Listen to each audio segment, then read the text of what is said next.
I'm here today to talk about my past with James Charles.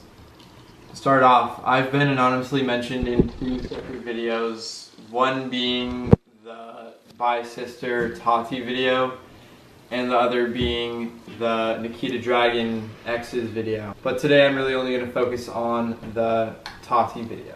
So in Tati's video, she said she was disgusted by James' actions towards me, the waiter, in a restaurant in Seattle.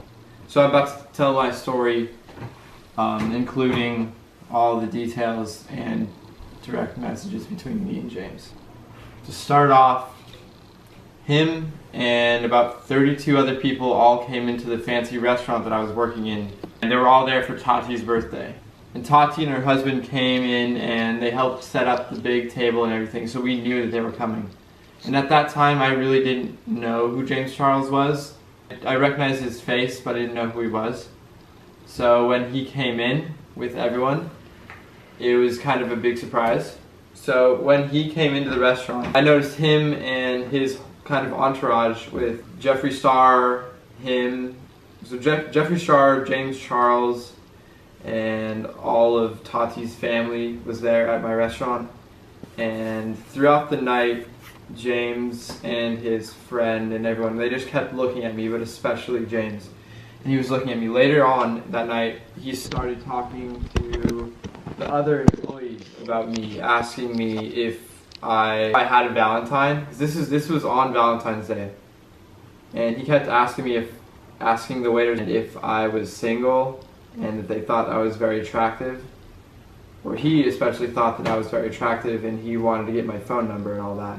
But the wait staff at my restaurant didn't let that happen. He left and it kind of just went untalked about. The next day, my sister convinced me to direct message James Charles, and I did. We can throw the screenshot up here somewhere in post. I said, "LOL, it's Sam the busser from John Howie." John Howie is the restaurant that we worked at.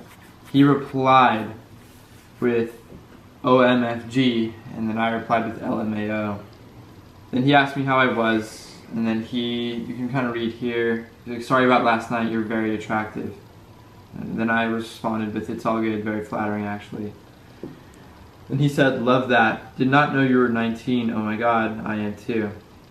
We proceeded to talk for a while. It was his last night in Seattle. He actually invited me out to his hotel. At that time, I was bi-curious. I had never done anything with a guy before, and I was curious. Later that night, he invited me out to his hotel room. When I got there, in the video, he said I was brought up by 4 security guards, but in reality, I was brought up by 1 concierge. But besides that, I get to the hotel room, we say hi, it's all fine. We end up watching a movie, and after that movie, he asked to kiss me. And I was very nervous, because I had never done anything with a guy, and I was bi-curious, so I said yes. And we ended up making out for around an hour, and if I'm being honest, he's the worst kisser I've ever kissed. Way too much tongue. Yeah, but besides that, so he didn't want me to leave from the hotel room, and he kept telling me to stay, like, please stay, don't leave me, all this and that, but I really wanted to go home. So I left, and throughout the following weeks, we kept in contact, and my birthday was coming up on the 22nd. And he wanted to fly me out to LA. And that kind of freaked me out because at that point I was pretty sure I was straight. So I told him in a long text message that I am straight and that if he were to fly me out, I wouldn't think it was right if I wasn't attracted to him. But if he still wanted to fly me out as friends, I gave that as an option to him. So he declined my offer and canceled the flight, and that's when he got really sad and emotional. He took to social media, and his response to me was that he didn't think that I was straight. He told me, "You're not straight." Like, I'll throw up the DM conversation right here. And we kind of stopped talking after that for a little bit, and then he came back to me. He asked me for closure. after he called me for the closure conversation, he offered to fly me out again, and I declined. Because I didn't want to use him for his money or his fame. I felt that that was wrong, and that's what everyone was telling me, that it would have been wrong to go out there if I wasn't actually feeling the same way that he was. So I declined for the second time the trip to LA. He still went on to say he thought I was bisexual or gay and attracted to him when I had told him different.